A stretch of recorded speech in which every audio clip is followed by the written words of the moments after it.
Deux communes, deux ambiances pour Emmanuel Macron aujourd'hui dans l'Hérault. Oui, hostilité à Ganges où les manifestants ont été tenus à distance et visite surprise cet après-midi à Pérols, tout près de Montpellier, dans une atmosphère nettement plus apaisée. Stéphane Burgat, vous êtes en direct de Pérols. Oui, arrêt aussi surprenant que rapide. Première étape donc ici en bras de chemise à Pérols, sur la toute petite terrasse de 3 tables de ce bar tapas basque au cœur des ruelles du centre-ville. Et une drôle de surprise, écoutez, pour Philippe, le serveur. On faisait le service, c'était surprenant, on est quand même à Pérols. Très impressionnant de voir le président devant nous comme ça. On n'a pas l'habitude, donc c'était une vraie surprise. Ils ont mangé pain con tomate et du chorizo, des produits basques, avec une bière. On a eu l'occasion de parler rapidement de certaines choses, voilà, mais bon, il est très ouvert à la discussion, ça fait plaisir. Petite déambulation ensuite pour le président dans cette commune nichée entre le sud de Montpellier et les plages de Palavas avec des habitants surpris là aussi. Certains s'arrêtent pour un selfie, pour une poignée de main, d'autres pour discuter politique, même si tous ne sont pas forcément d'accord avec Emmanuel Macron. J'étais pas prévu, j'arrive, ben voilà, il y a des gens qui sont contents, il y a des gens qui sont pas contents, vous allez au contact, merci madame, et ben ça me fait plaisir. Et ben voilà, madame elle est pas contente, mais voilà, elle le dit avec le sourire, c'est déjà plus sympa, je vais pas démissionner, je vous rassure. Mais je vous rassure, ça n'arrivera pas, il faudra attendre 2027, mais c'est pas grave. Si je suis pour la démocratie, c'est pour ça que je suis allé aux élections moi. Alors cette séquence d'échange loin des manifestants était-elle programmée? Non, nous assure le maire d'hiver droite de Pérols, Jean-Pierre Ricot, même si l'élu reconnaît une demi-surprise.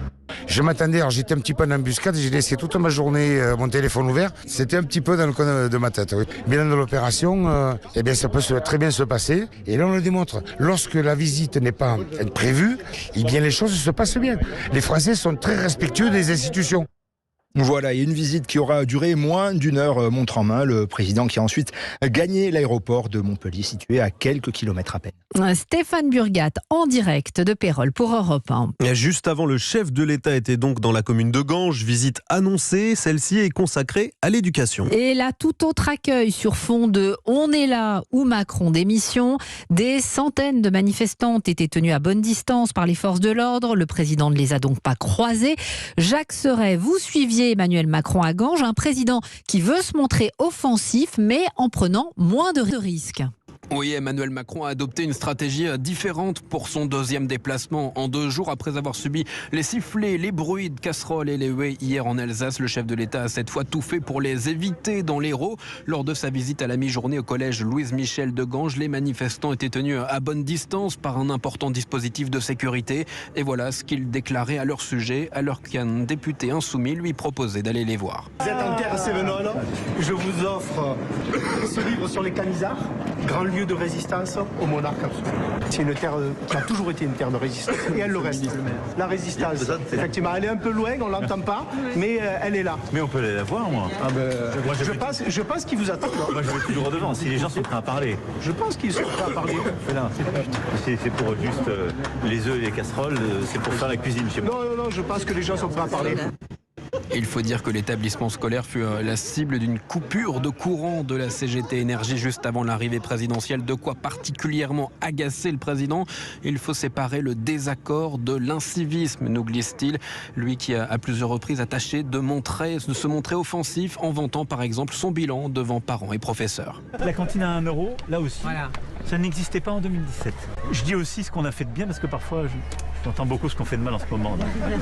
C'est une dynamique collective et là on va aussi avancer.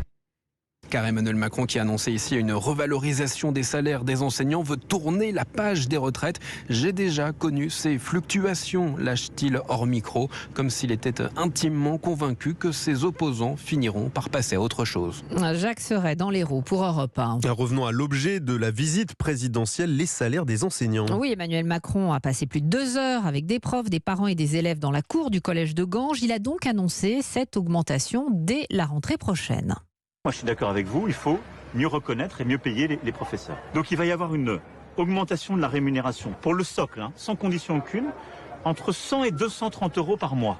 Et en plus de ça, il y a le fameux pacte.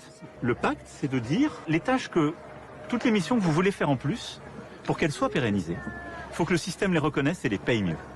Alors Louise Salé, c'est une augmentation de salaire en 2 temps. Pour faire simple, une partie inconditionnelle et une partie conditionnelle. Oui, tout à fait. Cette partie inconditionnelle passe par un salaire d'au moins 2 000 € net par mois pour les débutants et une augmentation pour tous, CPE, psy, documentalistes compris, qui varie entre 100 et 230 € net par mois en fonction de l'ancienneté. C'est plus important évidemment pour les plus jeunes. Guylaine David est porte-parole du SNUIPP-FSU, le syndicat majoritaire dans le premier degré. Nous, on appelait à avoir 300 € net par mois sans contrepartie, donc on en est loin. Cela dit, le ministère a entendu notre revendication dans le sens où au départ, seulement les débuts de carrière devaient être revalorisés et que là, il y a l'ensemble de la grille qui est revalorisée. Puis il y a aussi cette part du pacte qui est le gros point noir qui entache un petit peu l'effet revalorisation inconditionnelle.